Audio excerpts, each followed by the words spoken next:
This model of the big Liebherr LTM 1500 mobile crane has been commissioned by Heavy Transport Models of Germany, and it's in the colours of the German crane hire company Grohmann, which is no longer in business.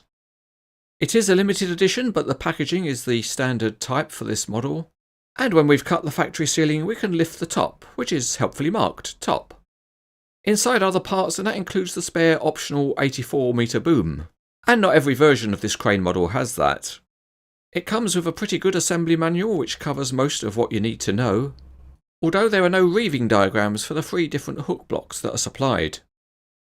There's also no information about the real crane, and it would have been nice if some information about that had been included too. There was one problem on the review model, which was a broken outrigger, but a replacement was quickly provided by WSI.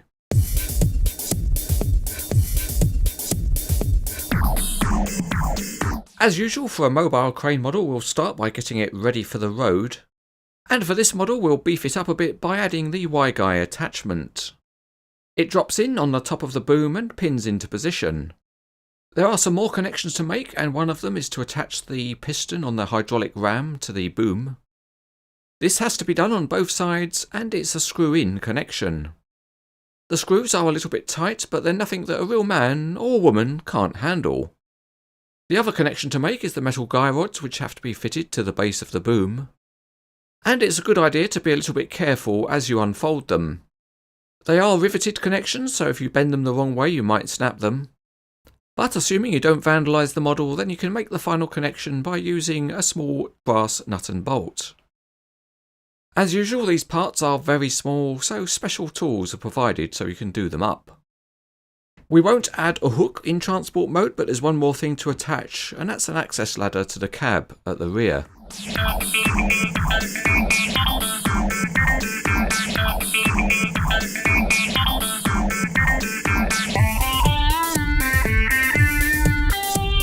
The detailing on the model is very good, and that starts underneath with a very detailed chassis, and the tyres have got Michelin branding. There's a realistic number plate at the front, and the graphics are all high quality. Behind the driving cab the castings are detailed, and there's a nice mesh grille. The crane cab is also nicely detailed, and it has Liebherr on the seat back. The quality of the casting and the detailing on the crane body is really first rate. And at the rear the Liebherr name is nicely embossed in the castings. Tiny details catch the eye in most places, including these very small graphics on the boom. The main boom rams have got metal cylinder jackets, which gives it a high quality feel, and most of the Y-guy arrangement is metal too. The 3 hook blocks are high quality metal parts, and the boom sections have a fin wall profile with Grohmann on every section.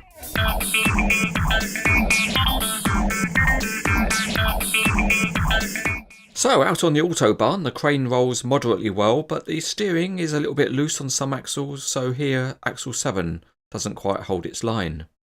Just for a laugh we've thrown the model up in the air and it's landed on its back, so let's have a look underneath. And it's nice that there's working suspension on all of the axles. There's also working steering on the same axles as the real crane steers. And as already mentioned, it's a little bit loose and some of the angles are only moderate. Throwing it in the air again and it's landed on its wheels, and here we can see the steering working, and it works reasonably well. But let's now bear down heavily on the model. And this is just a test of the suspension, and you can see it works very well. Anyway, perhaps after enough driving about it's time to set the crane up, so let's pull out one of the outriggers. The metal 2-stage beam extends well, and then you can wind down the pad. The range of extension on the piston is a little bit limited, but it's okay as long as you put the pad on the included spreader plates. At the back the winch drum is operated by a key, but for some reason the brake on it doesn't work properly because it engages when you push the key in, and it would be good if WSI fixed this problem on future versions of the model. The crane cab can be rotated around from its transport position, and it's also got a tilting mechanism. One tiny feature is the rear light, which can be rotated in and out of the transport mode. Here we've jumped ahead and you can see we've put the hook on, and now we're raising the boom. To set the angle that you want, you use a key into a small grub screw in each of the cylinders, and it's a good system that works well. Let's now get heavy and load up some counterweight. And to start with, we'll position it on the carrier deck as if the crane was self-ballasting. On top of the counterweight we attach the second and third drum winch assembly, and that gets pinned into place. The real crane would then normally swing round and pick up its counterweight, but in the scale model world things are a bit more clunky, so we have to go for a hand job.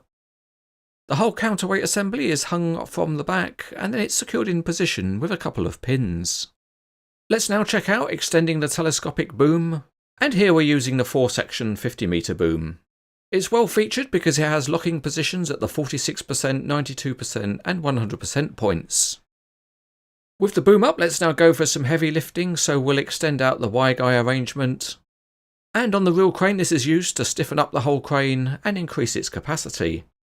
The guy ropes are secured to the frame, so we need to undo those. And then we extend them by using the key into the winches at the end of the Y-guy. These are a little bit clunky, but they work well enough.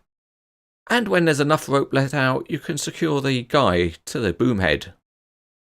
Once it's all tensioned up, the overall stiffness can be improved further by spreading the Y-guy beams. This whole arrangement does work very well on the model because you can get quite a tension in the whole system.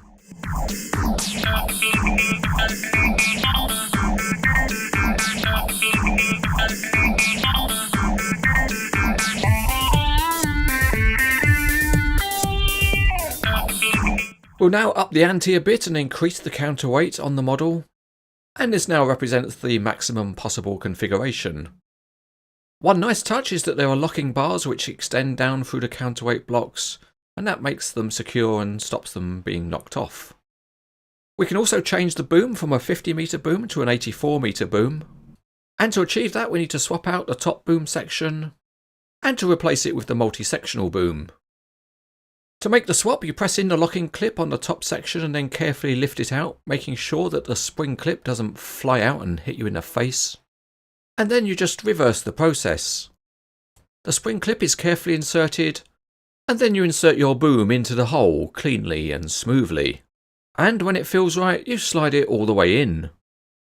Now that the long boom is inserted, you can set up a big and impressive model.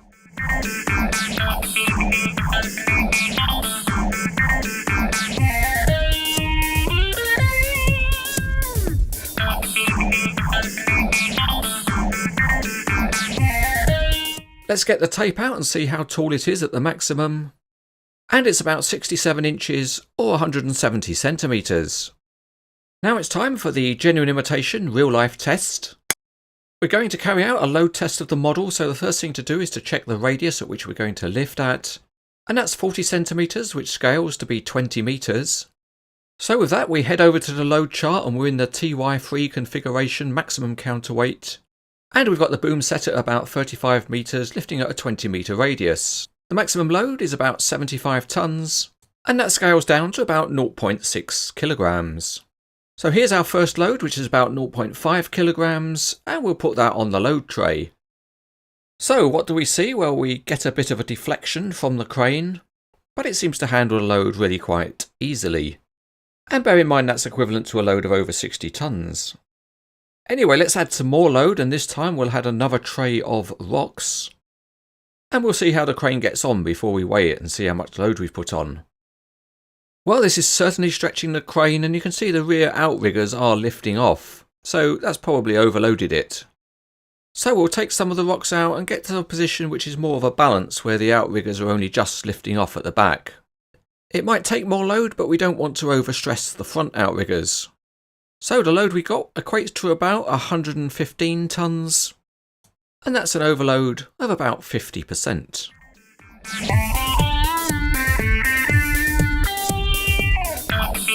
This is an excellent crane model from WSI, and it's definitely one of the best looking crane models you'll see in the colours of Grohmann.